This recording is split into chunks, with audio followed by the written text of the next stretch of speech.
Thank you, Michael. Great to be here in Minnesota in this great stadium. Great soccer state. We have a lot of history here, playing with the national team. But I think more importantly, it's who I'm joined by, Jordan from the Power team, and we've formed a great relationship with the Power team, and it's great to have the whole team watching training. And I remember a year ago when we were here in that snowy game in Minnesota for World Cup qualifying, we asked the Power team to come speak to our group.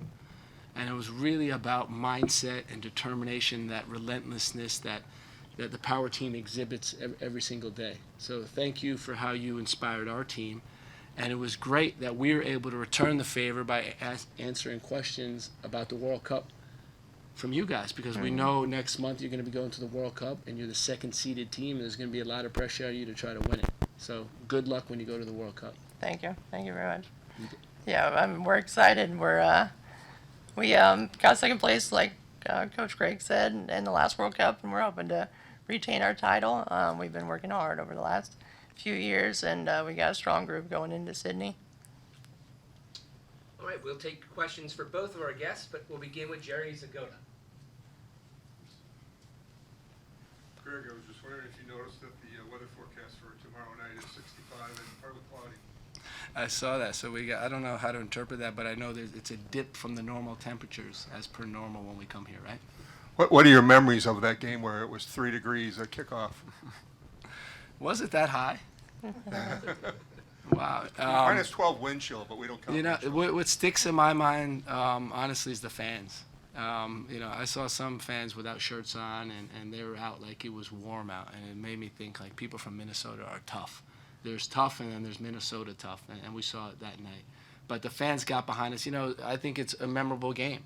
It's really about how you deal with conditions, and what I've said all along is, we're asked to go down to the equator and play games at 95 degrees and 89% humidity, and we have to deal with that. So for us, it's also that's part of qualifying conditions. Next will be Stephen Goff from the Washington Post. Greg, player availability for this, there's been a few roster tweaks, goalkeeping and because of Joe. If you could discuss those, and if you'd like to share the lineup again for this match. So Joe left the camp, and Matt Turner left the camp, and we replaced them with Drake Callender from Miami, who was always scheduled to come in, and then DeJuan Jones, who we had to make a last-minute adjustment. Ethan's going to play in goal tomorrow. That's pretty clear. We're going to mix up some players, but it'll be very, very similar lineup to what you saw last time. We'll go to Doug McIntyre from Fox. Thanks, guys, for doing this. Jordan, good luck to you at the World Cup. Questions for you, Greg. How do you expect Oman to play tomorrow? Any similarities with Uzbekistan? No. And then just on Yunus Musa real quick. He's only 20, but he seems like a grizzled veteran at this stage. Where do you sort of see him? How do you see him evolving, and how do you see his role this cycle? Yeah, he's a big part of our program. He was last cycle, and he is this cycle. And I think last cycle you saw him grow into it. You remember he didn't play in the Nations League. Remember we had in Denver. I think he came in against Costa Rica in that friendly game after, and then he worked his way onto the team in the following months. But he's a big part of the team. One of our concerns was, getting him these game time, because he hasn't played yet this season. He hasn't had a proper preseason. So, that's a priority of ours, is to get him game time so he can get fit and go back to Milan in good condition. Yep. Yeah, so Oman is completely different than Uzbekistan. Uzbekistan was a 5-4-1, at times 5-2-3, but very difficult block to break down, defending with 4 players on the wing, very compact.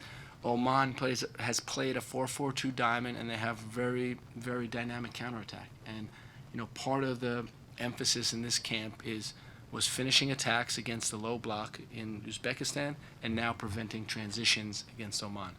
So it's going to be a great test for us. We watched a game against Germany where Germany won 1-0, but they absolutely battered Germany with the transition moments, where they're all over them in that game. So it's going to be important for us. Next will be Cross McDougal from TeamUSA.org. Hi, Greg. So,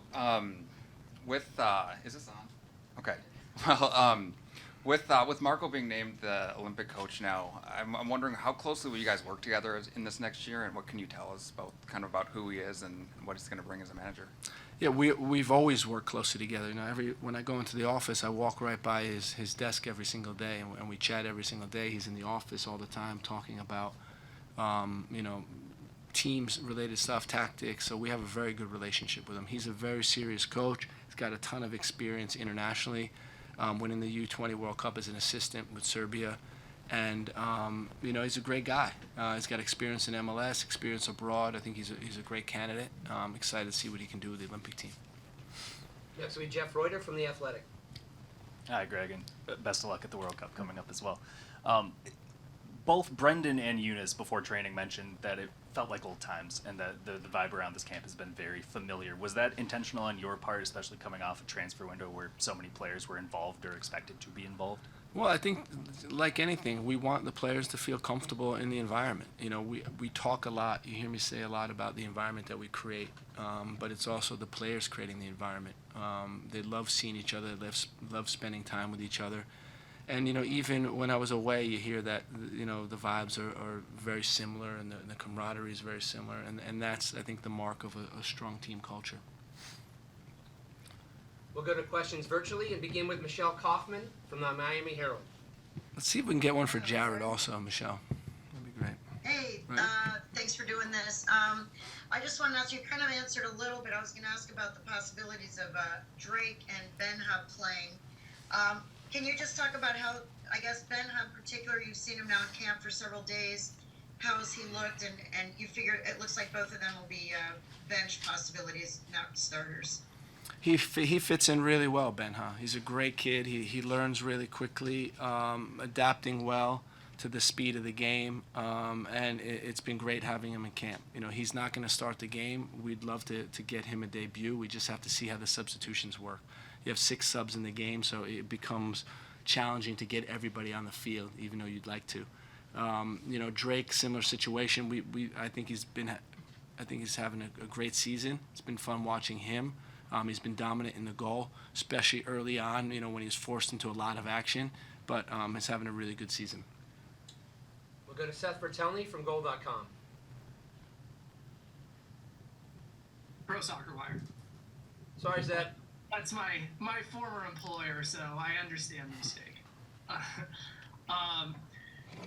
Yeah, Greg, you touched on Drake a little bit, and I wanted to kind of ask more broadly about the goalkeeper picture behind Matt. It seems like Matt is kind of entrenched as the number one, but behind him, you know, you've got a number of players kind of vying for those second and third spots. You have Ethan, you have Zach, who are both kind of in tough club situations. You've got Drake, who's doing well in MLS. Sean Johnson's been in the mix, currently injured. You have Gaga Slanina, who seems to have locked down a starting role in Belgium. How are you viewing those spots behind Matt, and is it kind of open in your mind for who's going to be those in the number 2 and number 3 positions? You know, I think that you did a good job identifying, you know, the bulk of the pool, but we also have some young MLS goalies that are doing really well, and basically it's about performance, right? And Matt, I think, is a serious enough guy that he realizes he has got a good position now, but it's about him performing week in and week out with his club and doing the best he can.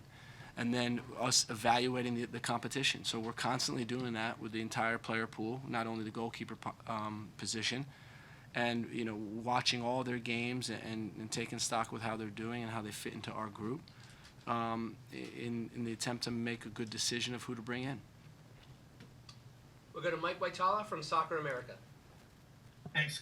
Greg, looking back on the Uzbekistan game and forward to the Oman game, what areas would you like to see improvements in? You know, we talked to the group today. We analyzed the game, and I think there were some careless loss of possessions. That was the first thing. I think the second thing is I think more often recognizing what exactly is happening with their shape and how we can break it down. You know, what I said is it's a lot easier to do on the computer as coaches looking at it than it is on the field against the 5-4-1, right? Very difficult formation to play against. But there were times when we did it perfectly, and there were times when we didn't. And it's, can we do it perfectly more often than not in a game like that? And then against Oman, I highlighted they're going to be good in offensive transition, and that's going to be a real key for us in this game. They got speed, and they have a good playmaker who can get the forwards the ball in transition. Thank you. We'll go to Kyle Bond from Sporting News. Thank you, Michael. Thank you, Coach. I appreciate it. It was very similar to what you just addressed, but kind of a bit of a different angle. After the last game, you were talking about, as you just did now, that you're wanting them to be faster in kind of turning on the jets once you recognize that you've drawn their front players out. That seems to be sort of a recognition thing for the players. So what are some things that you can do to help them see those opportunities before they open up so that they can then capitalize on them?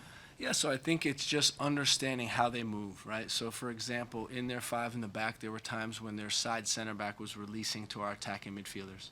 Because they played 5-2-3 or 5-4-1, when they got a little bit higher with their forwards, they relied on their attacking midfielder, their side center backs to release.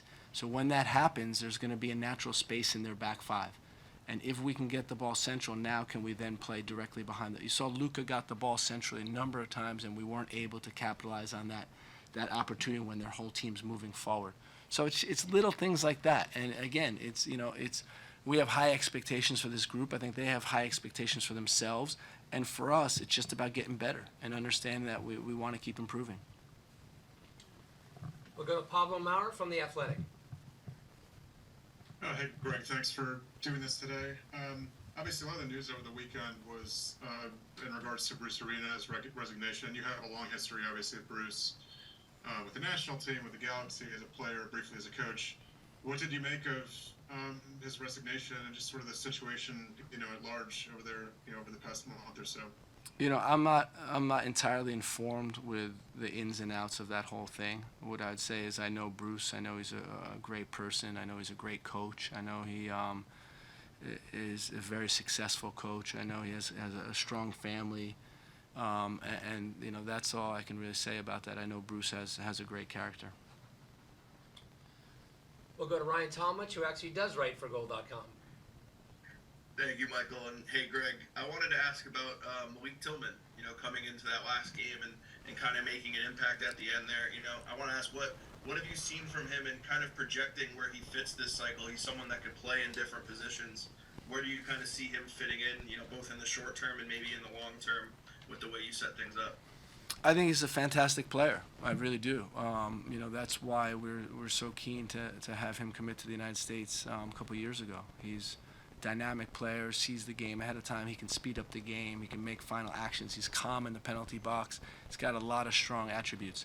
And for us, it's okay, how does he take all those qualities to the next level when he gets opportunities? And I think the other day he did a good job. He'll get an opportunity tomorrow, so we'll see how he can do, but the coaches are high on him. Next will be Sanjay Sujan Thakumar. Thanks, Michael. Thanks, Gregg, for doing this. Before the Uzbekistan match, you were asked about you could see Yunus being the 6 when Tyler is not available.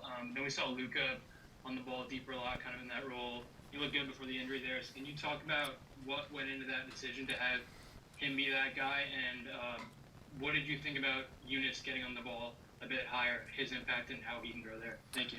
Yeah, so we're challenging Yunus with final passes and goals. That's what we're challenging him with. He had opportunities in that game to make the final pass, to really make the incisive move.